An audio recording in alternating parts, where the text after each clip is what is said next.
This is Mitch, and welcome to the Real Estate Investor Summit podcast. I have Lane Kawaoka here. Did I say that right, Lane? Pretty close. Kawaoka.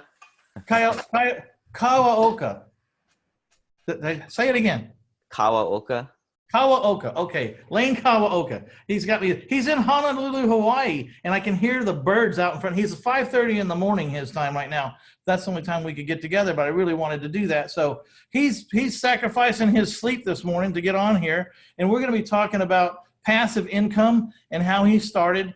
And do you do all your business in Hawaii, or do you? Well, how rude of me! I just jumped right in. Hey, Lane, how you doing? I'm doing good. I subscribe by the live where you want, invest where the numbers make sense. So yeah, I do everything on my laptop. Live where you want, invest where the numbers make sense. I like that.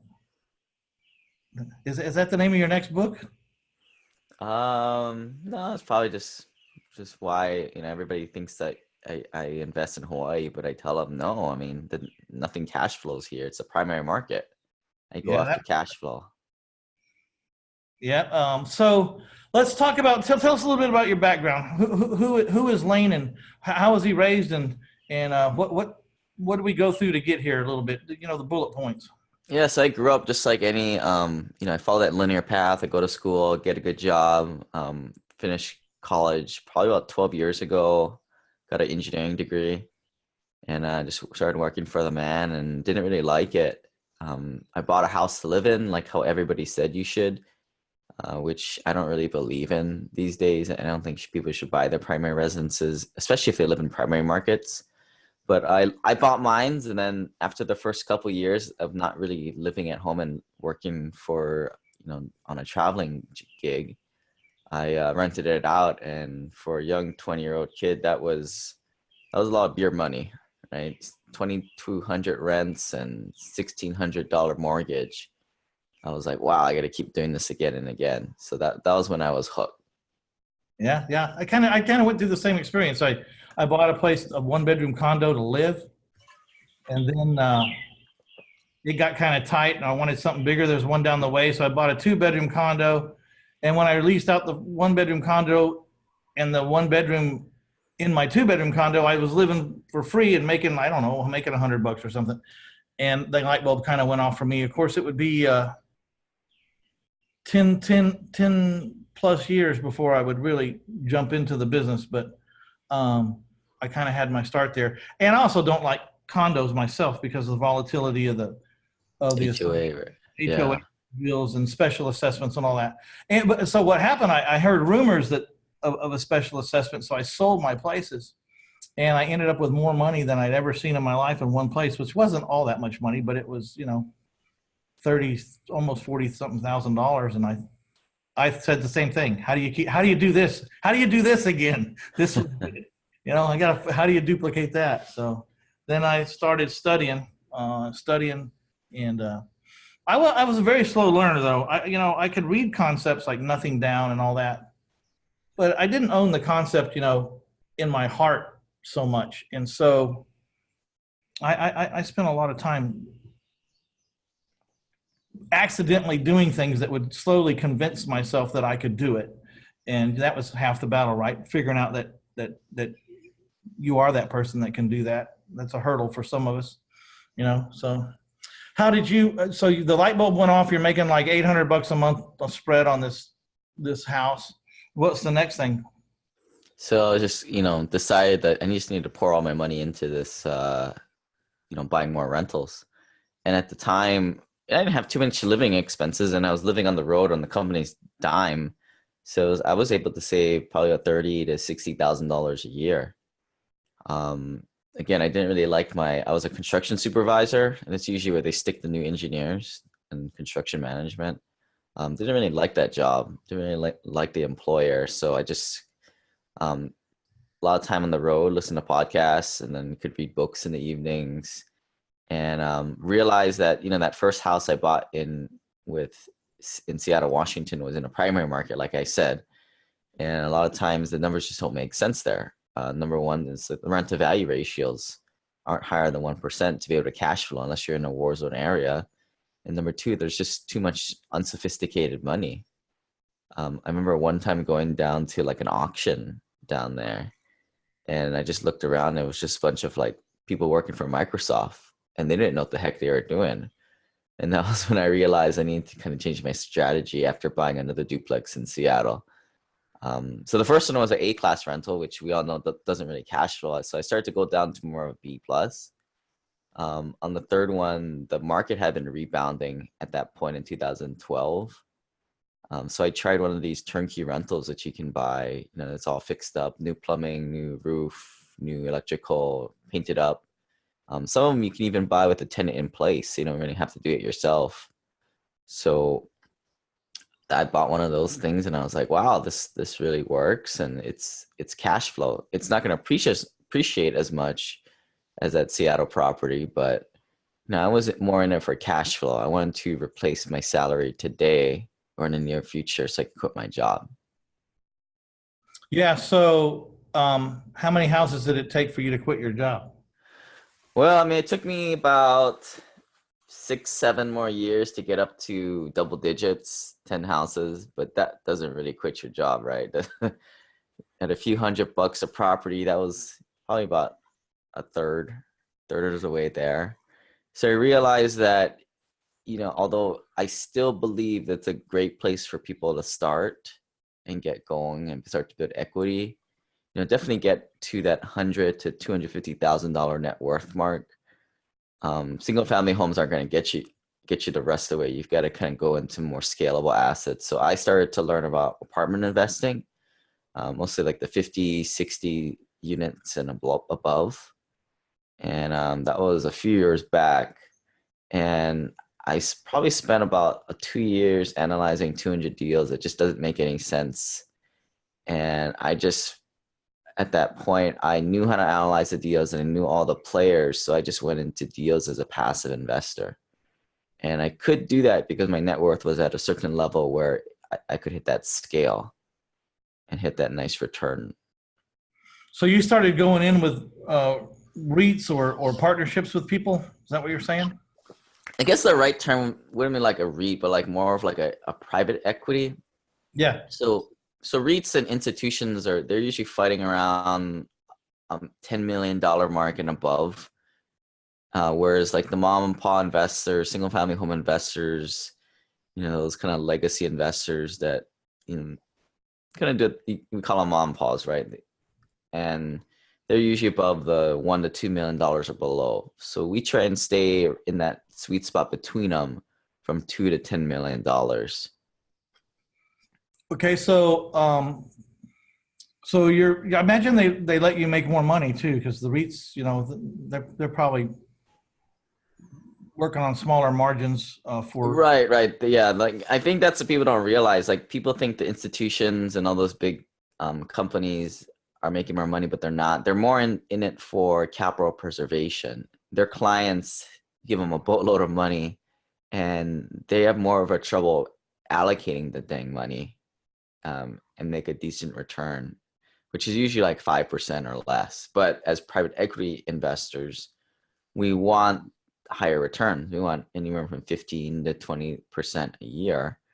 And to do that, we need to still be taking on some risks, of course, calculated risks. And then what I look for is the current asset that we buy is cash flowing day one. You know, none of this, you know, build on pro forma. Right? I know you don't really do too much developments, but I'm not a huge fan of that, especially today in this market cycle. Yeah, the markets. I mean, the market seems to be so hot right now in San Antonio that I know that the major apartment players in town, they're not buying anything. They've kind of set aside. They're actually, you know, loaning me money right now just to keep it out. They're loaning me some of their money. You know, one of the guys I know is the head of the National Apartment Association, or is fixing to be the president. He lives here in town, and you know, he's kind of in a holding pattern right now. People are paying crazy money for these things. Same thing. I have mini storages. So same thing. I look around town trying to find out where the mini storages are for sale. You know, and they're offering, you know, 3 and 4% cap rate. You know what I mean? And I'm thinking, well, that's not this isn't even really even passive. I'm going to have to work, and making 4% in working or having some liability is not exactly my idea of a great investment. So I found if I built it from the ground up, I'm building 3 storage facilities right now, probably over 600 units, over 700 units total. And man, if you can get them finished, they told me, like, I borrowed 2.33 million to build this place, 325 units on 6 acres on a major highway. And they said the minute it's finished, it's worth 5.2 before it had one occupant. And then when it rounds out and gets filled up, it's worth 7.2. So you can't buy them worth a damn, but you can. But it sounds like you can build them and do well. Is it the same for apartments? Can you build apartments and do well? You just said you don't really like to do that, but is it just because it's just too much intense labor for a year and a half or whatever? Well, I mean, I see a few guys doing that. They would do the value add repositions, and then now they're seeing exactly what you're saying. To make it work, you've got to get the HUD financing and these longer term notes that are a little bit better rates, but they're very difficult to get. They take a long time to originate. Lot of red tape. You need a HUD contractor and all that kind of stuff. Yeah, I hate red tape, man. I hate red tape. I bought this land. I bought this 6 acres, for $630,000 in this little town up here. And I went down and I asked him, I said, before I bought it, like, you got any tree ordinance or anything? Because, San Antonio's famous for, you buy a piece of land and then you got to pay per inch in diameter for every tree you cut down. Now, it's not every kind of tree, but it's oak trees and favorable trees. I don't know. Anyways, they said no. And so I went and I started tearing down all the trees so I could build my storage place. And they come screaming out there. It's like 3 weeks later, I'm clearing the land, and they come out there screaming, and I'd knocked over all the trees. Fortunately, I'd knocked them all over already. So they come out there screaming, that I can't tear those trees down. And I said, I went down there, and they said, well, they had annexed 2 weeks after I went in there, they annexed that part of my town. So I didn't know I was in the zone. And it became a nightmare because now I had to deal with a city. I thought I was building rural, like all I needed was a septic tank permit and maybe a fire marshal permit, make sure that I was in good with the fire marshal. Whatever I was building was what they want, I had it how they wanted. But it slowed me down a lot, but I'm about to finish that first one. I think I'll be done in another 30, 40 days. So it's really been, I think it's really going to be worth it, but the jury's out right now. It's not finished and people aren't coming to rent it yet because it's not built. And I don't know what it's worth yet for sure. I know what they tell me. I know what the appraiser told me, but I don't know with my own 2 eyes. So. Right. And that's what I'm talking about. I mean, from my personal investing perspective, I only go off of cash flow at this point. I'm not in a position to be taking home run swings. My opinion is, especially when people are starting out, they should start off with just hitting a bunch of singles. Get some single family homes. And then right now when I'm doing apartments, I'm going to underwrite the deal and I want to pull P&Ls or profit and loss statements from the last year and 2 years. I want to see where that thing is today. I buy actuals, not a pro forma. And from what I see, most times I see, people will always send me syndication deals. A lot of them will be developments. I just don't like them. I don't know if it's going to be really. I would much rather just buy a note instead of buy a house and have to, fix the house and create a note, or buy the house and not fix it and create a note. But, I just don't find those kind of notes that easy to find. And I function highly off of a lot of private money. And I like to keep my stuff right around me so that, if there are some economic ebbs and flows, I'm right here to handle everything. I'm not spread across the country. I understand you're probably doing stuff in multiple arenas, or did you pick one city or state to stay in?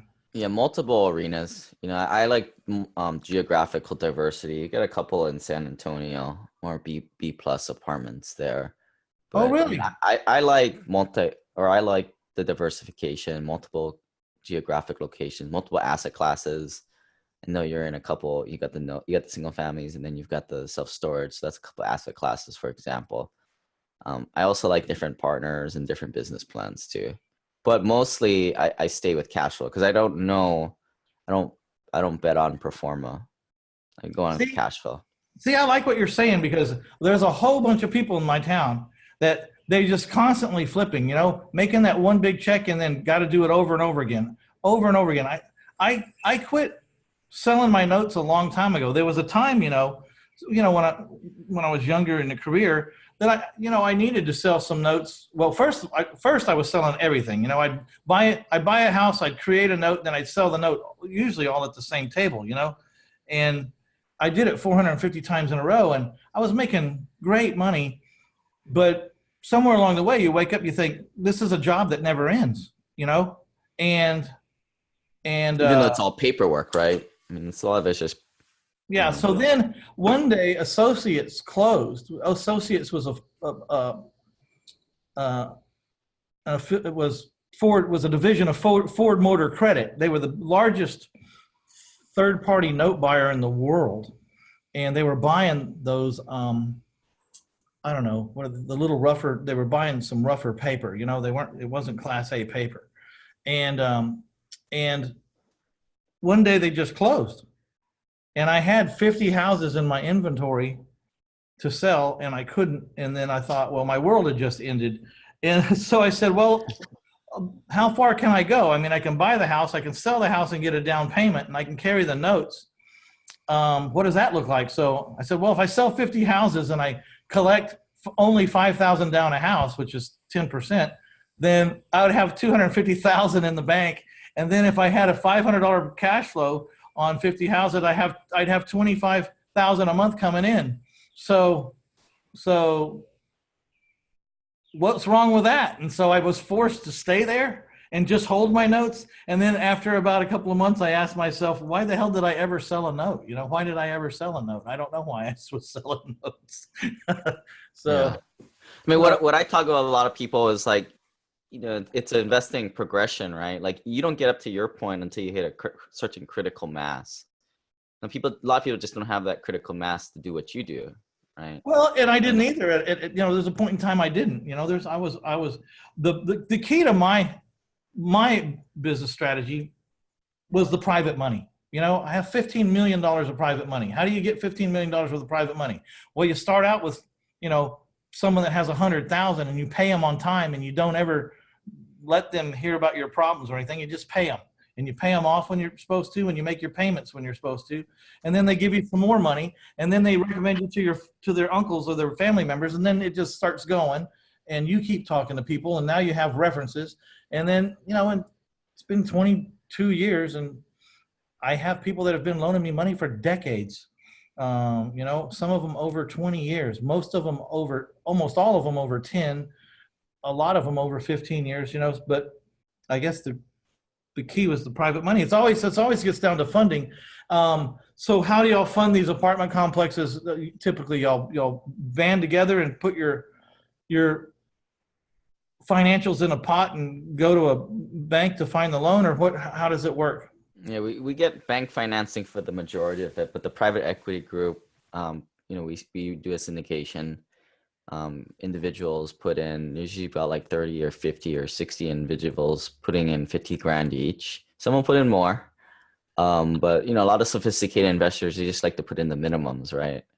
Mm-hmm. No more than 5% of their net worth. And we put together a private placement memorandum, and there's a general partnership that oversees the asset and oversees the property manager, and has skin in the game. And that's kind of how it's all put together.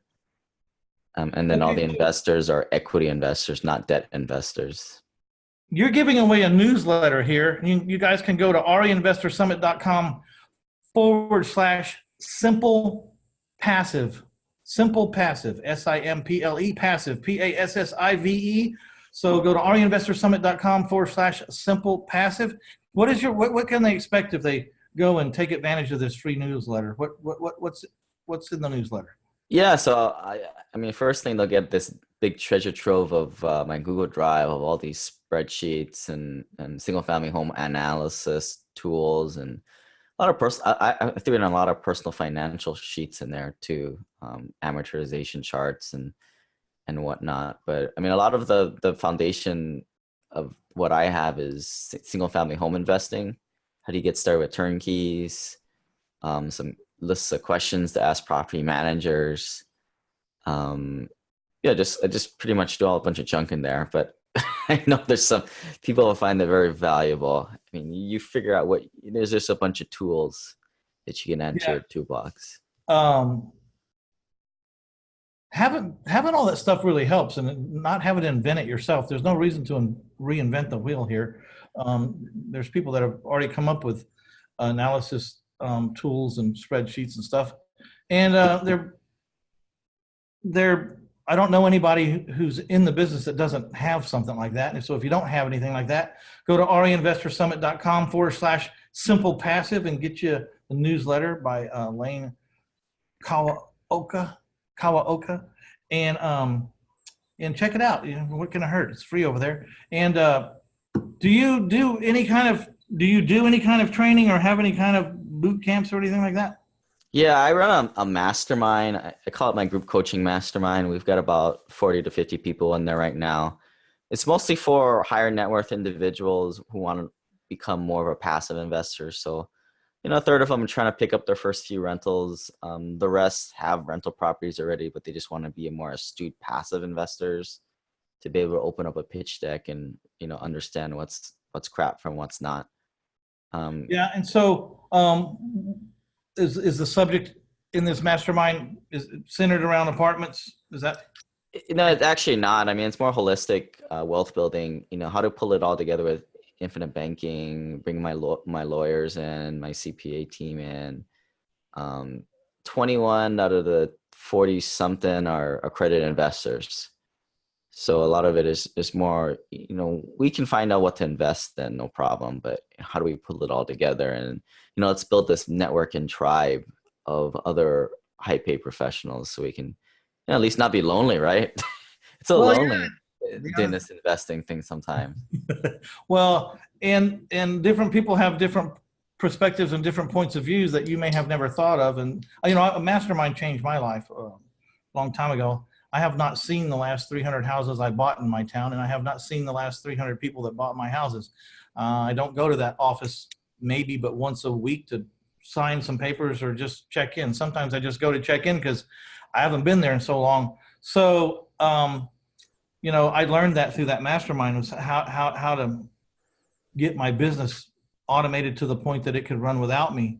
And that was no easy feat for me. I tried 4 or 5 times myself and failed. And then I decided the next time I was either going to walk away and drop $1 million plus income because I was flat wore out, or I was going to try one more time to get it done without me. And because I didn't go about it myself that last time, it worked. And I had a lot of great input from people who had already done it. Part of it was I had to be convinced that it could actually be done. And when I got in that room, there was a whole bunch of people that had already done it, like a whole bunch of them. They, like, well, I never go to my office. I bought, 200 houses last year, flipped, wholesaled or whatever. And I'm like, how do you do that and not show up? And they told me how. I just had to, too late. I had to go in with an open mind. I had to let them unwind me and then let them rewind me a different way. The biggest thing though was that I had not given myself permission to not do 100 houses a year. And so in the other attempts, what happened the last time that was successful was I gave myself permission to work on my business and not run my business for a year, which meant I didn't buy 100 houses that year. I only bought like 30. But I needed that space and that time and that bandwidth in my head and to work on an office, to work on who sits in that chair and what do they do, and who sits in that chair and what do they do, and can I outsource this or does it need to be in-house, And I went through all the things that my office needed and spent a year hiring or firing and rehiring until I found the right people, So. Yeah, I mean, to your point too, I mean, that was I spent like 7 years investing and, just trying to get as far as I could on my own with all the free stuff. But I didn't really start taking off the last few years until I joined masterminds and got around other doctors, lawyers, engineers, and just really figure out what they did, what they were doing. And that really helped me, get around my pedigree. I think a big point to make here is you did this while having a full-time job. How long did you have to burn the candle at both ends? I actually only quit my job like last month. So how long did you juggle? 12 years, actually. Okay. Well, congratulations. You're a free man. I'm a free man. You're a free man. Yeah. I've been self-employed for 22. I don't know. People say I keep saying 22 years for like 2 years. So I think it might be 24 years now. But I've been self-employed for a long time. And if you don't be careful, you end up giving yourself a job. You know what I mean? So that's worse than the other job, because the other job, at least they're responsible for all the shortfalls and everything. When you go into entrepreneurship, if you give yourself a job, now you got to do all the work and you're responsible for the money if it's short, you know what I mean, in the drawer. So, tell us a little bit about what someone can expect if they went to your mastermind. When is the mastermind? So we do it, there's like a course, 27-week course that's curated in different topics. But the real draw is that we get on the phone twice a month, every other week in the evenings for an hour. We do a video call, and basically people get to ask me whatever, and we get to, get a little bit of a good discussion going. So a lot of people are, they're making progressions in their real estate. They want to, flash up a deal, or, they've been pitched this deal. We can talk about it.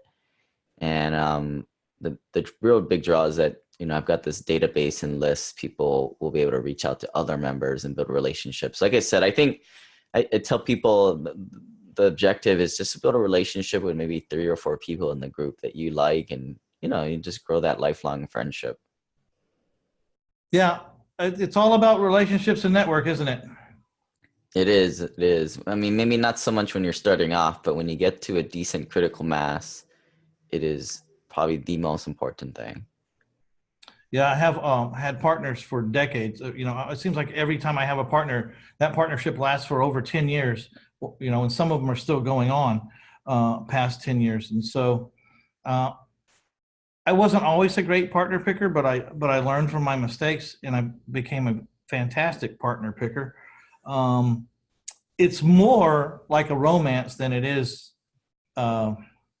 business. The people that I ended up with as partners, they just were in my life, and it became apparent that we needed to partner. I mean, I wasn't looking for them to be partners. It just became apparent that we could do this together. We would be really good combined to do this thing over here.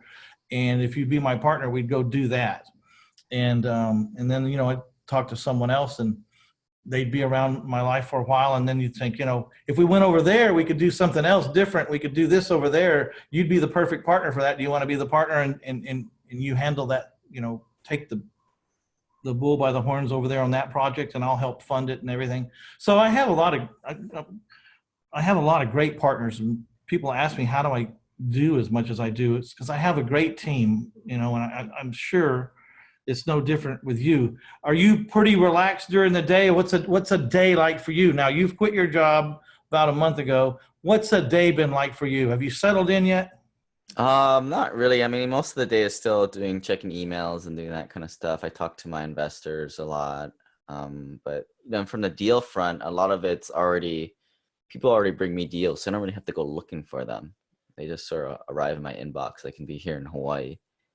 Well, that's part of what I do too, is I have the private lenders and the reputation, and a lot of deals come to me because of 22 years worth of doing business in one town. So most of my partners are younger than I am. I'm 58. I say most of them. Some of the critical partners are younger than I am, because they're all full of piss and vinegar, and they're ready to run and do deals. And if I never get another contract signed in my life, I'm okay. I'm over it. I'm more now into the challenge of how do I help other people become successful and keep them run and help my company run without me. That's the new challenge in my life, is how can I do less and make more, and kind of sounds like an oxymoron or something, but it's true. Ron LeGrand's kind of coined that, do less and make more. That's always stayed with me after I've talked to him and met him. And I don't know, I was in his mastermind for a year too, but that was mostly about marketing. And if you think about it, most of the businesses in the world are really marketing companies, and then they're selling some kind of widget, but it doesn't matter what it is. Every business has to know how to market. So I took some time to learn a lot about that. Do you find marketing critical in your arena, or is it a little less critical? Well, I mean, all the apartments we buy are, mostly done through brokers, right? It's kind of the flip-flop in apartments, because they brokers care, or sellers care, if you can close. So it's very rare that a property is going to go off market. So we're not doing, direct mailers don't work with apartment owners for some strange reason. Kind of makes sense. But no, I mean, we just kind of, it's more about building brands and closing. Yeah. Right. Yeah. So you have some places in San Antonio. What other markets do you have apartments in? Mostly in the South and Southeast, right? Cash flow. So Georgia, Dallas, El Paso, Oklahoma City, like Huntsville. Yeah. Birmingham, Indianapolis. I had some single family homes there. The flyover states. Right. I mean, they're not sexy, but at least you don't have all these other unsophisticated money competing with you. I learned how to sell some of my problem properties one time when I went down to an auction to watch one particular property that was understated in its size. And so I thought maybe it would, people wouldn't know how big the property really was, and I would be able to get a bargain on it. Ended up getting the property, but while I was there was a lady bidding on a house that was on a street that I had 4 houses on. And I knew the street really well. And she bid this unbelievable price for this house. And I knew the house, and the house was a mess. I mean, it was really bad. And she bid like a retail fix-up price for it, and she won. And I said, I got to go talk to this lady. So I walked over there. I said, hey, you're the one that bought the house over there on Hayes Street, right? She said, yeah, I bought it. And I said, you paid $68,000 for it? And she said, yeah. And I said, are you going to live in that house, or what's your love for this house? Because you seem to have been really wanting that house bad. I didn't want to say that you paid too much for it. I just wanted to find out where she was coming from. She said, no, we just decided to go into the house business in San Antonio. We're from Los Angeles, and my husband's a very successful doctor, and he said that I could buy houses under 100,000. So this one was under 100,000, so I could buy it. I said, have you seen the house? And she said, no, but I'm going to go look at it right now. I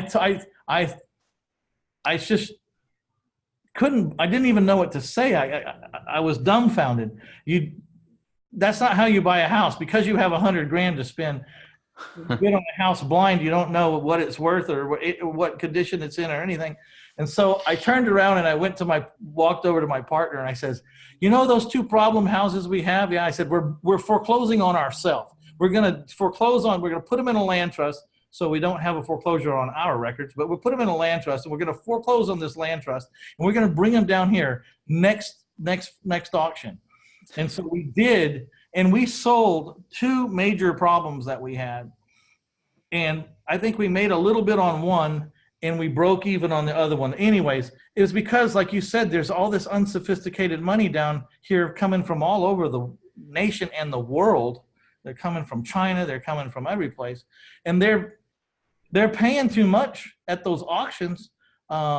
If they weren't paying too much, I'd be down there every auction buying houses myself. But you can't find a deal down there because this unsophisticated money's throwing money at crap.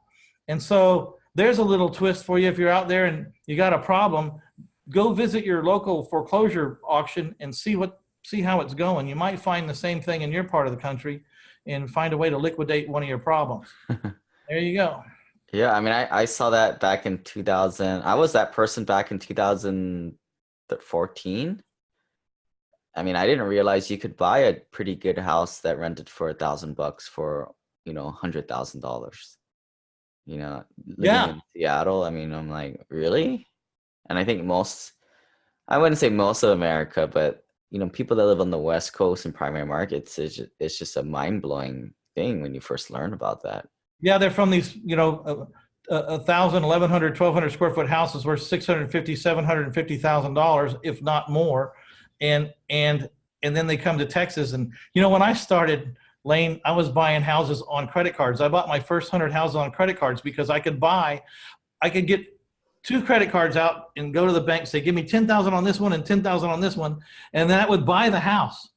And then I say, give me 10,000 on this one, that would fix it. So I'd be 30,000 in with a 0% credit cards, and I'd fix it all up, and I'd sell it for 60,000 and run to the bank with my, and of course, at the title company, I get the whole 60,000 because there was no liens on the house.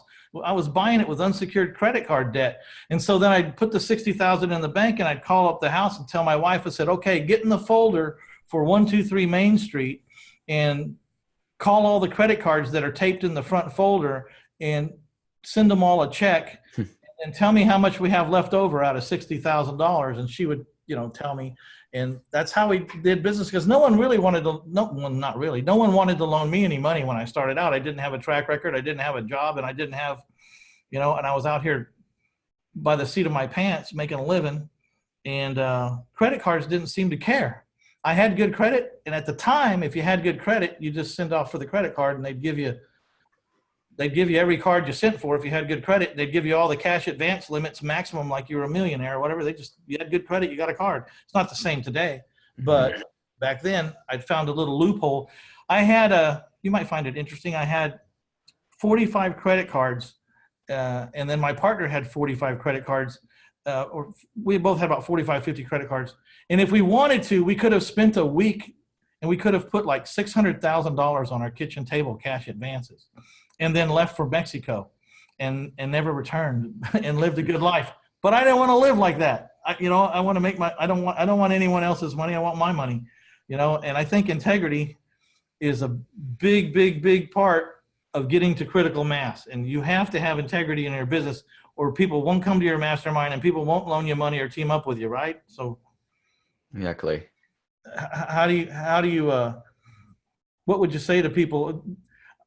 Sometimes there's hard decisions to make, and it has to do, the choice is typically don't be as honest as you could and keep some money, or be really honest and it's going to cost you some money. I just always paid. So I think that's why I still have, I know that's why I have all my private money and stuff. So when is the next mastermind, or you do this all online? Yeah, all online, every 2 weeks. So okay. People can jump in at any point. So I'm sure there's some disappointed people. They're thinking that maybe they're going to go to Hawaii for a mastermind, but no, you're not. You're going to stay at home and you're going to do it on the phone. Yeah. I mean, we try and do, like, I'd say quarterly events out and about. Went to Sonoma once, and we're going to go to Seattle, and then I'm going to take folks to Birmingham and Atlanta, I think, coming up. But my experiences in these masterminds is I still have friends from the masterminds. I can call them anytime I want to. The oldest mastermind I went to was 8 years ago. I'm still talking to people that I met at those masterminds. They're still on my to call list. They know what they're doing, and they're my, if I got questions or issues, I can always call some of these guys and they'll talk to me, because we have that camaraderie that you build in a mastermind. So go to reinvestorsummit.com/simple passive and get your free newsletter with all the spreadsheets and how to size up a deal, just all kinds of goodies over there. It's free, so you got nothing to lose. I think anything you'd like to say to listeners before maybe we wrap it up today? No, thanks for having me, Mitch. Well, I appreciate you. Do you have a podcast? Yeah. What's the name of it? Simple Passive Cash Flow. Simple Passive Cash Flow. Check out his podcast. Maybe I can be on your podcast one day. We'll talk about seller financing, the other side of the coin from being a buy and hold landlord. and we'll compare the differences and,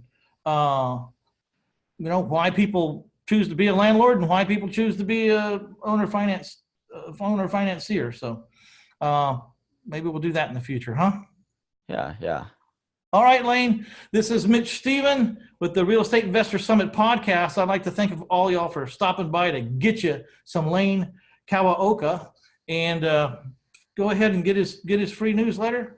You guys, I hope you achieving all your goals this year in 2019. If you're not or you're struggling, find someone to help you. Find someone who's who you want to be on and off the field, and then employ them. You're going to pay for an education one way or the other. You're either going to pay the street, which is high anxiety, second guessing yourself all the time, and being down on yourself for making mistakes, or you can pay someone less anxiety, get a path, be able to consult someone in your corner that's already been there 1,000 times or more, and get on with it. Either way, it's going to be work. You always have to work, and don't expect to be easy money. I think these houses shows have got everyone thinking that flipping houses is, really super easy. You might find it to be a little more challenging, and you may need some help. So check it out. You can find me at 1000houses.com, and we appreciate you guys. Talk to you soon. We're out of here.